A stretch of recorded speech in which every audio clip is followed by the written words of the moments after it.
जो वादिए पारा से उठी गोजी है वही तकबीरिहा। এটাই কবি বলতেছেন। গরম পানি দিছো এটা ফালায় গরম ফালায়। जो वादिए पारा से उठी गोजी है वही तकबीरिहा। हंसती के सनम खानों के लिए, हंसती के सनम खानों के लिए होता है हरम तामीरिहा। इल्म हुनर का गहवारा तारीख का रोशे बारा है। हर फूलिहाय के शोला है, हर शर्व यहाँ में नारा है। अल्लाहु अकबर। खुद साक़ी कौसर ने राखी मैं खाने की बुनियाद জানেন এই সকল মাদ্রাসাগুলো, এই যে আমরা কাসিমি লাগাই, এই সকল মাদ্রাসাগুলো, কোরআনের মাদ্রাসাগুলো গোটা বিশ্বে যাচ, সবগুলোর মূল কেন্দ্র হলো দেওবন্দ মাদ্রাসা। আরো আসতে সুবহানাল্লাহ কোন। আর দেওবন্দ মাদ্রাসার ভিত্তি কোন সাধারণ মানুষ রাখে নাই, সরকারি দু আলম নবী তার লাঠি মুবারক দিয়ে মাদ্রাসার ভিত্তি রেখে গেছে। কেউ ষড়যন্ত্র করে বন্ধ করে দিতে পারবো? কিছুদিন আগেও আমরা শুনছি, আরে বাবা রে বাবা, এই মাদ্রাসাগুলো ব্যাঙ্গের ছাতার মতো গজাইতেছে। বলছে না একদল মানুষ, বড় বড় নেতারা বলছে, বড় বড় পদস্থ কর্মকর্তারা বলছে জঙ্গিবাদ প্রজনন কেন্দ্র, সন্ত্রাসীদের আস্তানা, বলে নাই? যারা বলছে এই মাদ্রাসাগুলো তুচ্ছ তাচ্ছিল্য করার জন্য, মাদ্রাসায় যারা পড়ে তাদেরকে হেয় প্রতিপন্ন করার জন্য আজকে বাটি চালান দিয়া কোমরে পাওয়া যাব কথা কয় না। লাইট মাইরা এগুলোর কোনো পাত্তা আছে? মাদ্রাসা আছে না গেছে গা? এই মার্কাজুল উলুম কুন্দারপাড়া মাদ্রাসা আছে না নাই? ইসলামপুর মাদ্রাসা আছে না নাই? দত্তপাড়া মাদ্রাসা আছে না নাই? বাংলাদেশের কওমি মাদ্রাসা আছে না গেছে? কমছে না বাড়ছে? জোরে বলে। আর ওদেরকে খুঁজে পাওয়া যাব? যদিও এরা বলছিল পলাবো না, কিন্তু এখন আছে না নাই? যদিও বারবার বলছে খেলা হবে খেলা হবে, এখন যারা খেলতে আসে এদেরকে দেখে নাই। কথা কয় না? কেউ নদীতে, কেউ গাছে, কেউ মাছে, বুঝেন নাই কথা? নদী দিয়া নিজের প্রিয় বাহন দিয়া যাইতেছিল, তখন কুটঘাটটা ধরে ফেলাইছে। প্রথমে চিনতে পারে না, কারণ আগে ছিল দরবেশ, এখন হলো নাইবেশ। কথা কয় না? তো তারপরও চেহারা দেখে যখন কুটঘাটটা ধরে ফেলাইছে, ধরার পরে উদা আমারে দর্শন কি লাগে, ওই যে আরেকটা বই রয়েছে এটা দেখেন না। কথা কয় না? একজনের তো দাড়ি কাইটা বাঁচবার চাইছে, আর একজনের দাড়ি রাইখা বাঁচবার চাইছিল, কিন্তু দুইটারই নিয়ত সহি না, এই জন্য কোনোটাই কাম হয় নাই। হে দাড়ি রাখছিল দুর্নীতি করার জন্য। কথা কয় না? মানুষের টাকা পয়সা আত্মসাৎ করার জন্য, এই জন্য এই সুন্নত কেটে ফেলে দিছে। আরেকটা আদালতের মধ্যে বসে যারা বয়ান করে আলেম ওলামা, তাদের বিরুদ্ধে অ্যাকশনে যাওয়ার জন্য দুদককে অনুরোধ করেছিল, তল্লাশি করে তাদের ইনকামের মধ্যে ট্যাক্স লাগান। আল্লাহ কয় তুই সবর কর, ওলামায়ে কেরামদের ইনকামের ট্যাক্স নয়, তোর নিচের অংশের মধ্যে ট্যাক্স লাগানো। কথা কয় না? বস্তা ভরা টাকা নিয়া যখন নদী পার হচ্ছিল, মাঝখানে মাঝিরা কই স্যার ব্যাগটা উঁচা উঁচা লাগে, এটার ভিতরে কি? কিচ্ছু না, কাপড় চোপড়। স্যার একটু খুইলা দেখি। না খোলা যাবে না। না একটু খুলি, চেইন টান দেয়া দেখে ওরে বাবা 1000 কোটি টাকা। কথা কয় না? মাঝিরা তো আল্লাহর কাছে হাত তুলে কই কপাল মেহনত স্যার দুর্নীতি করে নিয়ে আমরা নিয়ে গেলাম। কথা কয় না? সব টাকা পয়সা রাইখা তারে ফেরত দিছে, যা তোর দেশে যায়। হ্যাঁ, এসা কলা পাতাতে শুয়েও বাঁচতে পারে নাই, কথা কয় না। কলা পাতাতে শুইছে, দাড়ি রাখছে। এলাকার বর্ডারের মানুষ কয় যে গনিমতের মাল পাইছি, একটু অংশগ্রহণ করি। এখন হারানো মানিক পাইছে। কি পাইছে? কথা কয় না। এ হারানো মানিক পায়া সবাই শরিক হইছে। ডাক্তারদের পরে রিপোর্টে দেখা গেছে যে ওনার উপরে এই পরিমাণ শরিক হইছে সবাই, নিচের অংশটা টিকানো কঠিন। তাহলে ইনকাম ট্যাক্স কি ওলামায়ে কেরামদের উপরে বসছে না হ্যাঁ নিচের অংশে বসছে? কথা বলেন। ওলামায়ে কেরাম ছিল, আছে, থাকবে, কারণ এরা দুর্নীতি করে সুইস ব্যাংকে টাকা জমা করে না। এরা মাদ্রাসা থেকে ৫-১০ হাজার টাকা যা পায় এটা দিয়ে সংসার নিয়ে চলে। এদের তো হাম নাই। বিদেশে তাদের কোনো সেকেন্ড হোম নাই। এদেশে জন্মাইছি, এদেশে আমাদের মৃত্যু। এদেশের মাটির দিকে যদি কেউ তাকায়, সাথে সাথে তার চোখটা খুলে ফেলবো। কথা বলেন ঠিক কিনা? কারণ মাতৃভূমির মায়া, হুব্বুল ওয়াতান মিনাল ঈমান। মাতৃভূমিকে ভালোবাসা এটা ঈমানের অঙ্গ। আপনাদেরকে মনে কষ্ট দিয়ে ফেলাইতেছে বেশি। সম্মানিত সুধী, এই জন্য বলতেছিলাম যে কোরআনের এই মাদ্রাসাগুলোর সাথে মহব্বত রাখলে লাভ না লস। আর এই মাদ্রাসার বিরুদ্ধে ষড়যন্ত্র করে কি কেউ পার পাবে? পাইছে অতীতে কেউ? বিশ্ব হারামজাদা নমরুদ পাইছে, জুতার পিঠা খাইতে খাইতে গেছে, কথা কয় না। ফেরাউন পারছে, আবু জাহেল, সবার কপালে জুতা আর পেশাব। এরা খাইছে জুতা আর আবু জাহেল খাইছে পেশাব, কথা কয় না। আবু জাহেলার বাড়ির মধ্যে বিশ্বের সবচেয়ে বড় টয়লেট। তারা হজ উমরা করতেছে, আর একবার হইলো এর মাথার মধ্যে যায় মুতে, কথা কয় না। তাহলে কপালে কি পাইছে? কোরআনের বিরোধিতা করে পাইছে কি? পেশাব পাইছে, মুত পাইছে, কথা বলেন ঠিক না? আর ইন্টারন্যাশনাল হারামজাদা নমরুদ্দা ইসলামের বিরোধিতা করে কপালে জুতা পাইছে, কথা কয় না। কিয়ামত পর্যন্ত যারাই কোরআনের বিরোধিতা করবে, ইসলামের বিরোধিতা করবে, নায়েবে রাসূলদের বিরোধিতা করবে, এগুলোর কপালে জুতা ছাড়া আর কিছুই মিলবে না। खुद साक़ी कौसर ने राखी मैं खाने की बुनियाद এটাই কবি বলতেছেন। রাসূল আকরাম সাল্লাল্লাহু আলাইহি ওয়াসাল্লাম নিজের লাঠি মোবারক দিয়ে মাদ্রাসার ভিত্তি রেখে গেছেন।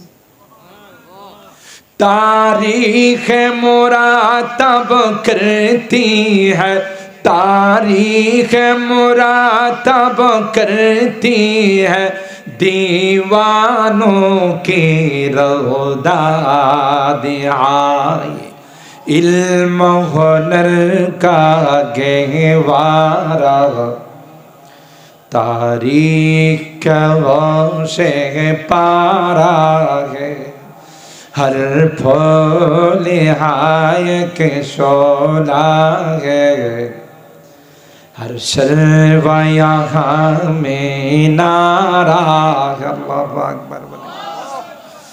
कोह सारी हाथ दब जाते हैं, तूफ़ान यहाँ रुक जाते हैं। তুই বেটা কি ষড়যন্ত্র করবে? তোর চেয়ে অনেক বড় বড় পাওয়ারফুল মগাগুলো ষড়যন্ত্র করছে, কাম হয় নাই। আর তুই কিসের ষড়যন্ত্র করে? যে নাইটের দায়িত্ব স্বয়ং আল্লাহ নিয়েছেন, গোটা বিশ্বের সমস্ত শক্তি, মহাশক্তি, পরাশক্তি মিলে যদি চেষ্টা করে, আল্লাহর কসম করে বলতেছি, কিয়ামত পর্যন্ত কোরআনের একটি জের জবর নোক্তার পরিবর্তন ঘটাইতে পারবে। ঠিক কিনা বলেন? কে দায়িত্ব নিয়েছে? মনে রাখতে হবে। বেলালে হাফসি, গোলাম, কোকড়ানো চুল, ঠোঁটগুলো মোটা মোটা, দেখতে কালো। কোরআনের সংস্রবে আসার কারণে বেলালের মর্যাদা এত বাড়ছে, মসজিদে নববী থেকে বেলাল আজান দেয়, এই আজানের আওয়াজ আল্লাহর আরশের মধ্যে ধাক্কা লাগায়। কথা বলেন ঠিক কিনা? রুসমে আযাব रह गया आदान बिलाली न रहे फलसफा, रह गया तलकीन गजाली न रही फलसफा, रह गया तलकीन गजाली न रही। পৃথিবীর মধ্যে এখনো আজান হয়, অনেক সুন্দর সাউন্ড সিস্টেম দিয়ে আজান হয়, কিন্তু ওই আজান পৃথিবীর বুকে আর কোনোদিন হবে না যে আজান বেলালের কণ্ঠ দিয়ে উচ্চারিত। এ মুসলমান, বেলাল পয়গম্বরের ইন্তিকালের পর বিরহ ব্যথা নিয়ে মদিনা ছেড়ে সিরিয়ায় চলে যায়। বেলাল যায় আর কান্দে, যেই শহরে আমার নবী নাই, আমি বেলাল এই শহরে থাকলে বরদাস্ত করতে পারবো না। বেলাল ভারাক্রান্ত মন নিয়ে কান্দতে কান্দতে সিরিয়ায় চলে যায়। আল্লাহর হাবিব বেলালকে স্বপ্ন দেখাই, বেলাল, এ বেলাল, তুমি এত বড় নিষ্ঠুর হয়ে গেলে বেলাল, একটা বার কি মনে চায় না আমি পয়গম্বরের রওজায়ে পাক জিয়ারত করি? এ বেলাল, তোমার আযান কি আমি নবীর শুনতে মনে চায় না? খাপ দেখি বেলাল চমকায়া উঠলেন আর কান্না শুরু করে দিলেন। বেলাল আবার কান্দতে কান্দতে মদিনায় আসলেন। বেলালকে দেখে সবাই বলে, বেলাল, মসজিদে নববীতে আর জান্নাতি আজান হয় না। আল্লাহ নবীর দৌহিত্র হযরতে হাসান হুসাইন বললেন, একটা বার আজান দাও। আল্লাহ নবীর কলিজার টুকরা হাসান হুসাইনের আবদার ফেলতে পারেন নাই বেলাল। মসজিদে নববীর মিনারায় আজান দেওয়ার জন্য দাঁড়াইলেন। যখনই বেলাল বলে আল্লাহু আকবার, আল্লাহু আকবার, বেলালের আওয়াজ শুনতে দেরি হয়, মদিনায় কান্নার রুল বইতে শুরু হয় নাই। মদিনায় কান্নার রুল শুরু হয়ে গেছে। মদিনার অলিতে গলিতে কান্না শুরু হতে দেরি হয় নাই। নারী পুরুষ সবাই মিলে বের হয়ে গেছে। বহুদিন পর মসজিদে নববীতে বেলালের আজান শোনা যায়। মনে হয় রে পয়গম্বর বোধহয় আমাদের মধ্যে আবার আসছে। সবাই কান্না করে, অলিতে গলিতে নবীর কথা মনে পড়ে, পয়গম্বরের জামানার কথা মনে পড়ে।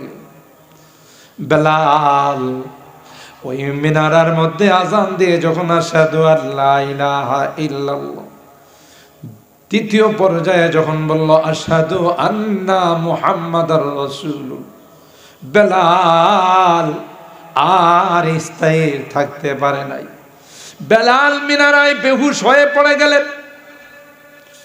বেলাল আর আজান দেয় নাই। বেলাল হুশ আসার পর সবাই জিজ্ঞাসা, ও বেলাল, কি হলো, তুমি বেহুশ হয়ে পড়ে? বেলাল কান্দে আর কয়, যখন আমার হাবিব ছিল গো, আমি এই বাক্যটা উচ্চারণ করার সময় আমার শাহাদত আঙ্গুল দিয়ে আমার নবীর দিকে ইশারা করি। আজকেও যখন আমি এই বাক্যটা উচ্চারণ করার জন্য যাচ্ছি, আশহাদু আন্না মুহাম্মাদার রাসূলুল্লাহ,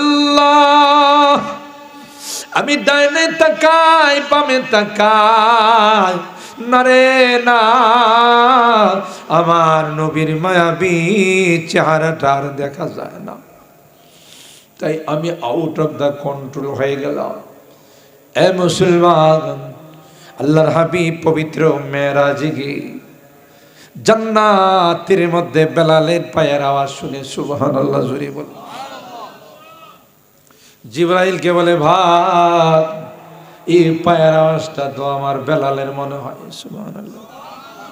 আপন মানুষ কিন্তু হাঁটলে বোঝা যায় কে আসতেছে, কথা কয় না। পায়ের আওয়াজটা আমার বেলালের মনে হয়।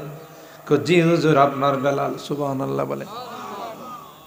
বেলালের পায়ের আওয়াজ জান্নাতে বলে। মদিনাতে এসে আল্লাহর পয়গম্বর মক্কায় এসে বেলালকে জিজ্ঞাসা করে, বেলাল কি সে আমল করো রে বেলাল?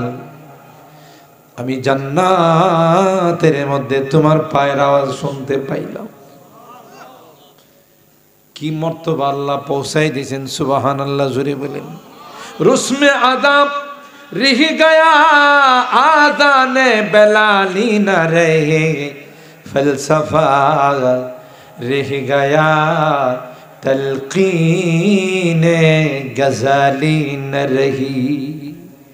কথা বলেন ঠিক কিনা?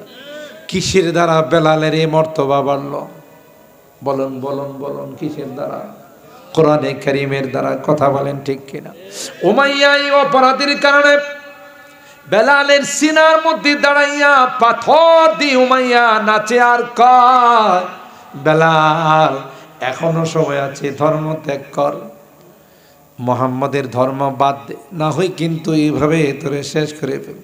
বেলাল ডাক দেয়া কয়, এ গাধা তুই বুঝবি না এই আওয়াজের মধ্যে যে কি মজা। সুবহানাল্লাহ। अल्लाह अल्लाह क्या मजा मुर्शिदी के मैं खाना में है, दोनों आलम की हकीकत एक पैमाना में है। शमा में हिम्मत कहाँ जो तेरी परवानों में है, शमा में हिम्मत कहाँ जो तेरे परवानों में है, लुत्फ जीने में नहीं जल जल के मर जाने में है। जो जलाता है किसी को खुद जलता है जरूर, जो जलाता है किसी को खुद जलता है जरूर, शमा भी जल जाता है, शमा भी जल जाता है, परवाना जल जाने के बाद, परवाना जल जाने के बाद। যার একজন রে জ্বালায় নিজেও জ্বলে। কথা বলেন ঠিক কিনা? বেলাল ডাক দেখে, উমাইয়া ওই দিন বেশি দূরে নয় রে, যেদিন আমার তলোয়ার দিয়ে তোমাকে জবাই করব। কথা বলেন ঠিক না বে ঠিক? এরকমের কায়া আল্লাহ পাল্টাইতে পারে কিনা? যাদেরকে গুম খুন করা হলো আয়না ঘরে রাখা হইলো, যারা রাখছিল এখন কে এরা ভালো করে না আয়না ঘরে? কথা কয় না। जो जलाता है किसी को खुद जलता है जरूर, शमा भी जल जाता है, परवाना जल जाने के बाद। মোমবাতি বঙ্গবাল জ্বালায়, উনি কি থাকে না নিজেও জ্বলে? কথা কয় না। এই জন্য সাবধানে কাজ করতে হবে। বাঘের উপরও টাক আছে। অফাওকা কুল্লি জি মিনার। তাহলে বেলালে হাবশি, সালমানে ফার্সি, আম্মার ইবনে ইয়াসের, সোহাইব, এরা গরিব মানুষ, দূর দরাজ থেকে এসে কোরআনের সংস্রবে আসার কারণে আল্লাহ তাদেরকে এত দামি বানাইছে। আর আবু জাহেল, আবু লাহাব, উতবা, সাইবা, উমাইয়া, এই শয়তানের বাচ্চাগুলো নবীর বংশধর হয় কোরআনের বিরোধিতা করার কারণে মানুষে যায় এখন মতে। দেখছেন নি কারবারটা? পৃথিবীর সবচেয়ে বড় টয়লেটটা কার কপালে জুড়ছে? কোরআনের পক্ষে থাকার কারণে না বিপক্ষে যাওয়ার কারণে? বিপক্ষে যাওয়ার কারণে। কথা বলেন ঠিক কি? কোরআনে কারিমে আল্লাহ বলেন না, কুল হাল ইয়াস্তাউিল্লাযীনা ইয়ালামুনা ওয়াল্লাযীনা লা ইয়ালামুন। হে নবী, আপনি জানিয়ে দিন যারা শিক্ষিত যারা অশিক্ষিত, অর্থাৎ যারা কোরআন শিক্ষা করে, ইলমে ওহী শিক্ষা করে, কোরআনের বিদ্যা যারা অর্জন করে আর যারা করে না তারা কোনোদিন সমান হতে। তবে এই সূক্ষ্ম কথাটা সবাই বুঝবে না। ইন্নামা ইয়াতাযাক্কারু উলুল আলবাব, বুদ্ধিমান যারা এরাই বুঝবে। তোমরা যাদেরকে বুদ্ধিজীবী মনে করো এরা না, এরা তো বুদ্ধিজীবী না, বুদ্ধিজীব। বাংলা শিক্ষিত হওয়ার পর, ইংরেজি শিক্ষিত হওয়ার পর কোরআন শিখে নাই, নামাজ শিখি নাই, এই দু একটু পরে পরে কয় আরে বাপরে বাপ, মাদ্রাসার জ্বালায় থাকা যায় না। এই যে আজকে ওয়াজ করতেছি, মাইকের আওয়াজ যাইতেছে, দেখবেন সকালে ওইটা কিছু বুদ্ধি জানোয়ার আছে, কথা কয় না। আমি যে জানোয়ার কইছি আপনারা রাগ করেন না। যত শিক্ষা দীক্ষা উপরে যায় তত কি বয়া পেশাব করে না দাঁড়ায়। আপনাদের এগার ছাগল মহিষ গরু বাছর এদের কোনোদিন দেখছেন পেশাবের সময় বয়ে গেছে? তাইলে হে আর জানোয়ারের মধ্যে কি বেশ কমিল? আচ্ছা, আপনাদের গরু মহিষ যদি ঘাস খায় আর হঠাৎ করে ওনার এস্তেঞ্জার দরকার হয়েছে, টয়লেটে যাওয়ার দরকার হয়েছে, এখন কি উনি খানা পিনা বাদ দেওয়া টয়লেট ছাইরা এরপরে খানা দুইটা একসাথে চালায়? তা আমাদের দেশে এমন অনেক বুদ্ধিজীবী আছে, বুদ্ধিজীব আছে যেগুলো বাথরুমে যায় একদিক দিয়ে টানে আর একদিক দিয়ে ছাড়ে, কথা কয় না। কোনদার পাড়াতে নাই, অনেক অন্য জায়গাতে আছে, আপনারা আবার রাগ করেন না। হেরে জিজ্ঞাসা করা হয় টয়লেট থেকে বাইরে হওয়ার পর, কি ওখানে গা টানছস কাকর, টান না দিলে ক্লিয়ার হয় না। এরকমের কিছু জানোয়ার আছে না নাই? কথা বলেন। এরা কোরআনের বিরোধিতা করে, ইসলামের বিরোধিতা করে, মাহফিলের বলে শব্দ দূষণ। আর যদি এখানে মোটা সোটা কেউ আয়সা নাচতো আর গান গাইতো, খাইটা যা ফাইটা যা কইতো, তাহলে কইতো এটা মজা লাগে। বোঝা গেল হ্যার রোগ হইছে। জ্বর হইলে যেমন পোলাও কোরমা দিলে কয়ে তিতা, শুটকি ভর্তা দেন, টমেটো ভর্তা, ওরে বাবা মজা কি! আসলে কি খানা মজা বেমজা না, মেশিন বেমজা হইছে, কথা কয় না। তো যাদের কাছে কোরআনের আওয়াজ ভালো লাগে না, কোরআনের মাদ্রাসা যাদের ভালো লাগে না, ওদের বোঝা গেল ক্যান্সার হইছে। কি হইছে? ভালোটা খারাপ লাগে, খারাপটা। আল্লাহ বলেন যারা বুদ্ধিমান, যাদের পরকালের জ্ঞান আছে, অর্থাৎ নামাজ পড়ে রোজা রাখে, আল্লাযীনা ইয়াযকুরুনাল্লাহা কিয়ামান ওয়া কুউদান ওয়া আলা জুনুবিহিম ওয়া ইয়াতাফাক্কারুনা ফি খালকিস সামাওয়াতি ওয়াল আরদ। আল্লাহ বলেন এরা হলো আমার কাছে বুদ্ধিমান। সুবহানাল্লাহ।